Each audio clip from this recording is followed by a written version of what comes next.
السلام علیکم ورحمۃ اللہ وبرکاتہ۔ ناظرین کرام، رمضان المبارک رحمت و برکت اور مغفرت کا مہینہ ہے۔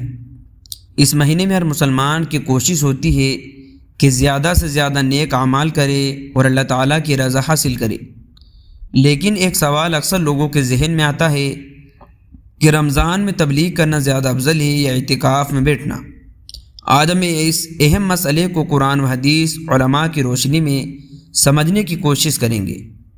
ناظرین، اعتکاف رمضان کے آخری عشرے کی بہت بڑی سنت عبادت ہے۔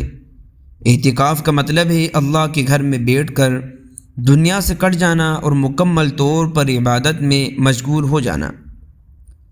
حدیث میں آتا ہے کہ جو شخص خالص نیت سے اعتکاف کرتا ہے، اللہ تعالیٰ اسے جہنم سے دور فرماتا ہے۔ اعتکاف کے فائدے: دل کی اصلاح ہوتی ہے، گناہوں سے بچاؤ ہوتا ہے، اللہ سے تعلق مضبوط ہوتا ہے، شب قدر پانے کا موقع ملتا ہے۔ اس لیے فقہا فرماتے آخری عشرے کے اعتکاف سنت موقدہ ہے۔ اب آتے تبلیغ کی طرف۔ تبلیغ کا مطلب ہے دین کے بات لوگوں تک پہنچانا اور انہیں نیکی کی دعوت دینا۔ قرآن میں اللہ تعالیٰ فرماتے تم بہترین امت ہو جو لوگوں کے لیے نکالی گئی ہو، تم نیکی کا حکم دیتے ہو، برائی سے روکتے ہو۔ تبلیغ کی فضیلت لوگوں کی ہدایت کا ذریعہ بنتی ہے، صدقہ جاریہ بن جاتی ہے، پوری امت کو فائدہ پہنچاتا ہے۔ حدیث میں کہ اگر تمہارے ذریعے ایک شخص کو ہدایت مل جائے تو دنیا کی ہر چیز سے بہتر ہے۔ اب اصل سوال یہی ہے کہ اعتکاف افضل یا تبلیغ؟ علماء اس کا جواب یوں دیتے ہیں کہ عبادت دو قسم کی ہوتی ہے: ذاتی عبادت جیسے نماز، اعتکاف، اور متعدی عبادت جس کا فائدہ دوسروں تک پہنچنے جیسے تبلیغ۔ علماء فرماتے عام حالات میں متعدی عبادت زیادہ افضل ہوتی ہے کیونکہ اس کا فائدہ زیادہ لوگوں کو ہوتا ہے۔ رمضان کے آخر عشرے میں اعتکاف کی خاص اہمیت ہے، اس لیے علماء کی یہ رائے ہے کہ اگر کوئی شخص اعتکاف کر رہا ہے تو اسے اعتکاف کو ترجیح دینی چاہیے۔